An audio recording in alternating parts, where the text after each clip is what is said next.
Hello, friends, and welcome back to another episode of Rosten's Reviews. My name is Mr. Rosten, Cluster 6-1 Social Studies teacher here at BMS, and I'm very, very excited for another episode of Rosten's Reviews. Whew! Week 7 and 8 in the books. 32 weeks until summer vacation. Yeah, buddy. All right, so let's see what's going on in the chat. Oh, hello, everyone. Nice to see everybody.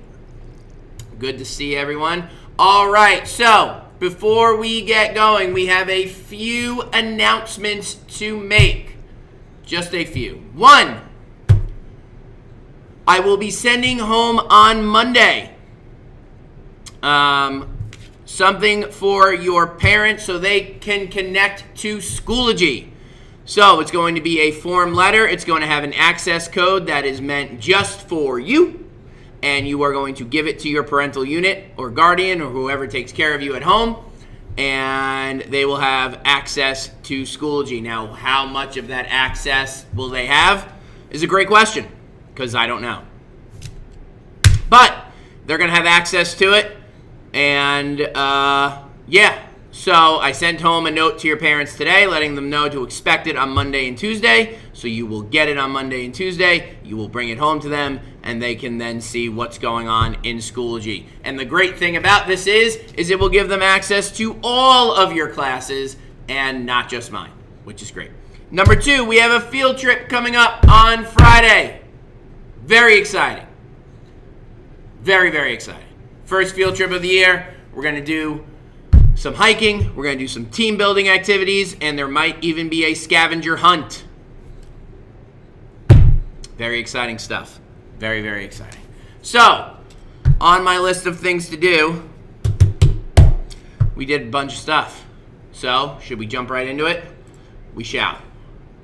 So, first thing we did in social studies is we started to wrap up the agricultural revolution. And as we know, the agricultural revolution was when human beings stopped being hunter-gatherers and started farming. Agriculture is just a fancy word for farming. So, people started farming. What does that mean? They started to grow crops like wheat and barley and flax. They started to domesticate animals like pigs and goats and sheep and cows. This was awesome because then we started having food sources and extra food, so that way we didn't have to go follow the food wherever it went. Awesome. So, to start our wrap-up, we did what's called a QFT. QFT stands for Question Formulation Technique, and there are 4 rules that we follow when making questions. First, you ask as many questions as you can. A question starts with who, what, where, when, why, or how. Those are the 6 types of questions that you could ask. 2, you do not stop to discuss, judge, or answer the questions. You just keep on writing them down, as many as you can. 3, you write down every question as it comes into your head, because remember, you have time with your partner and your group to fix the question.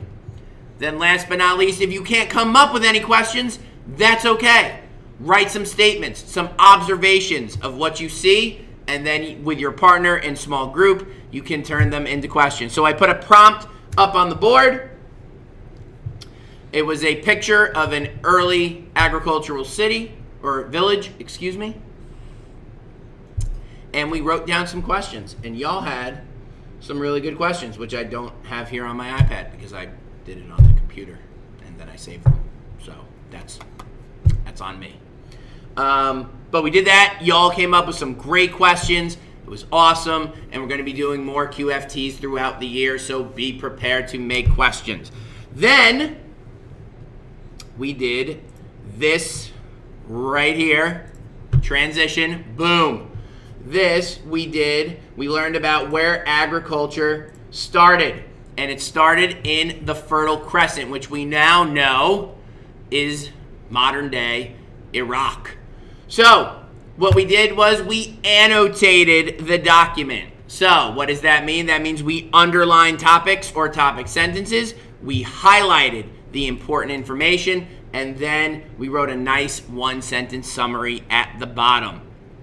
So we learned a lot of different things about the agricultural revolution from this document. We learned where it started, when it started. We learned what kind of crops they grew and what they used those crops for, because remember, they didn't just use crops for food.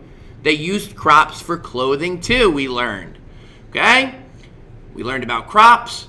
We learned about how they harvested, when they harvested, and where they put the extra food. So we had a good balance and an idea of what we did. Then we jumped into my favorite lesson of the week, the survival simulation. And this was fantastic. This was brand new this year. This was the first time of me doing it. And let me tell you, it was awesome. Awesome. It was so much fun. We had to do things like choose where you were going to live. You had to decide. Were you going to live in the forest? Were you going to live next to the river in the valley? Were you going to live on a flat piece of land by the ocean? Or were you going to live on a plain with mountains protecting you? And each decision you made had a consequence, right? So, the better the decision, the more points you got. Big shouts to the person who got 60 points and was the top scorer of the simulation. And big shouts to all the classes. We did a little competition, friends. That's right. We did a little competition to see which class would have the biggest cumulative score. And big shouts to green class. Y'all came in first. You got an extra 1,000 points to your team points challenge. And then it was followed by, I believe, orange, and then yellow, and then red and blue, I believe, were how we ended up. So we did things like, where do you want to live? What kind of shelter did you want to live in? We chose tools to acquire, which some of you didn't like because we rolled the dice. Too bad. You chose your skills, and this was really funny to see some of you. So remember, the skills you could have chosen are here, right? And we found out that the best choices were fire creator, communicator, and tool maker, right? Because all three of these skills would help you to survive. So we did our simulation. It was awesome. We then followed that up with a little reflection, right? We did a little reflection. Here, I'll transition back here. Hello, everyone. So we did a little reflecting on it. We did a coffee talk. We talked about the best decisions we made, the worst decisions we made. I gave you some discussion questions. We talked about, could you survive in the agricultural revolution? Why or why not? We talked about, I forgot what the other question was. But it doesn't matter. There was a bunch of them. Best decision, worst decision, and then you filled out a Google form and you let me know what you liked about the simulation, things you didn't. I'll let you in on a little secret. The majority of you did not like the dice. That was pretty evident. So now I know I'm just going to use it more because y'all don't like it. Ha! Just kidding. Maybe. We'll see. Anyway, so we did that, and then we did our final assessment on the agricultural revolution. Now, this was an assessment that, sixth grade social studies has been thinking of different ways in order to assess, right? Because we don't just want you to sit there and answer questions and, like multiple choice or, writing an essay. So what we did was a learning map. Now, we know that a learning map is just a visual representation of what we learned. So there was one on the board about civilizations on the think tank board, and then we did one for civilization. So we imagined if we were standing in the middle of an agricultural revolution village, what would we see, hear, I pressed buttons. See, hear, feel, like touching, feel, smell, feel, how would you feel emotionally, sad, happy, hungry, whatever it might be, and then food that you would have eaten. And y'all absolutely smashed it. Oh, I think the lowest grade was like an 85. It was ridiculous how awesome you guys did. Don't mind my silly picture.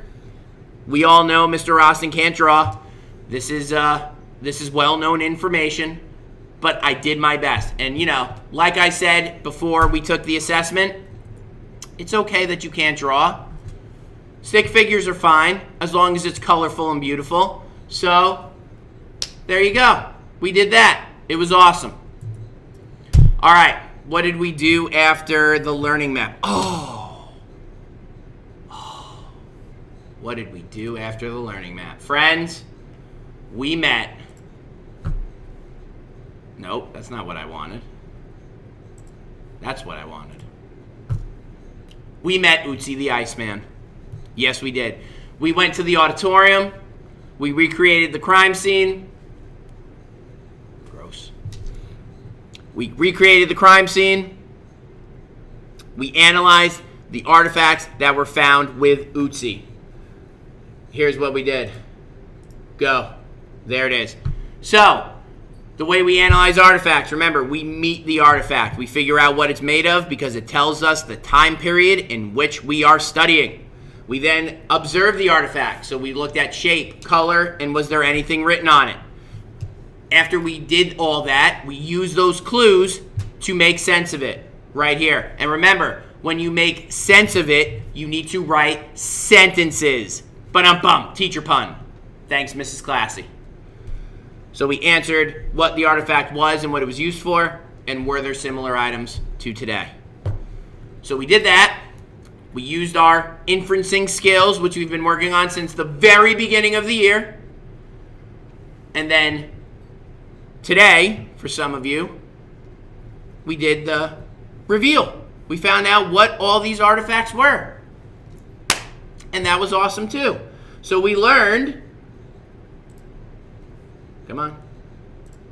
We learned that this is in fact a birch bark container. We learned that these are leggings or pants that Otzi wore. I wonder why Otzi would need long pants in the mountains. A bearskin cap. You know, dude was about it if he's wearing a bearskin cap, guys. Like, come on. He had a bow and arrows. He had a hide coat made out of sheep and goat hide. A flint dagger. A copper axe, which is going to be important later on.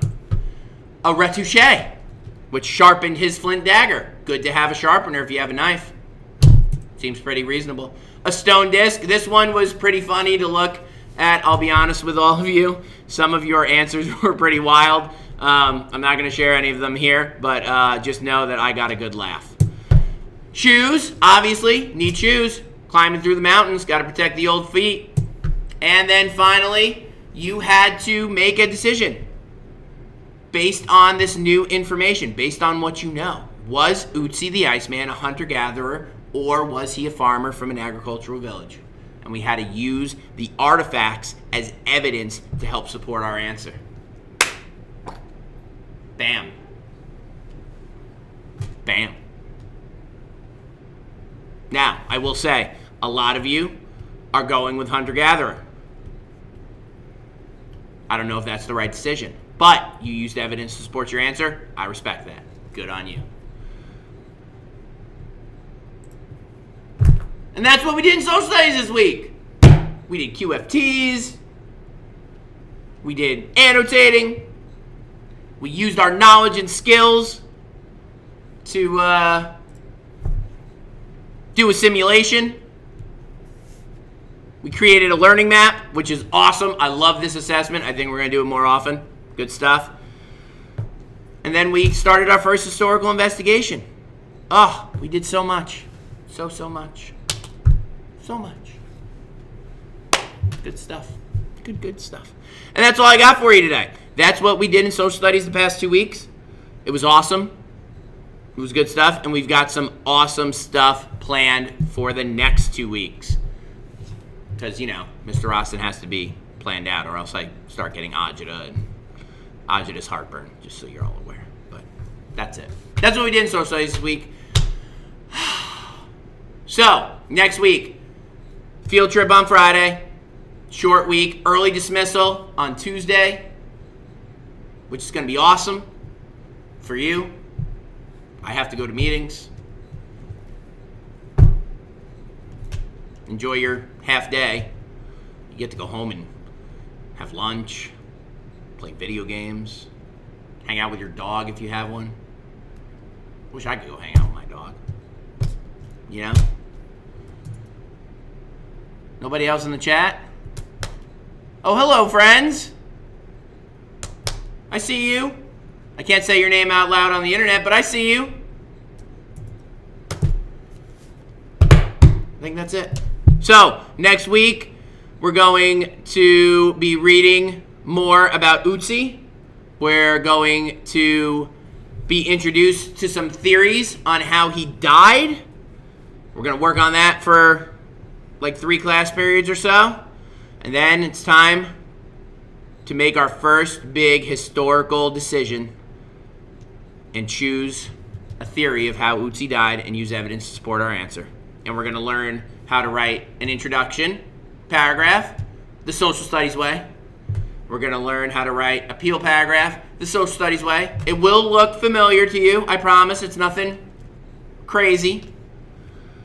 And then we're going to start on Unit 2. Mesopotamia, baby. Good stuff. Good stuff. All right, friends. That's it for me. I hope you all have a wonderful weekend. Take some time to recharge those batteries. Do something fun outside. Don't just sit inside all weekend. You know, get outside. Feel the sun shine on that beautiful face of yours. All right? Come back charged, ready and raring to go, because you know Rosten is bringing it all week next week in social studies class. Be kind to one another. Peace be with you and with you. Rosten out.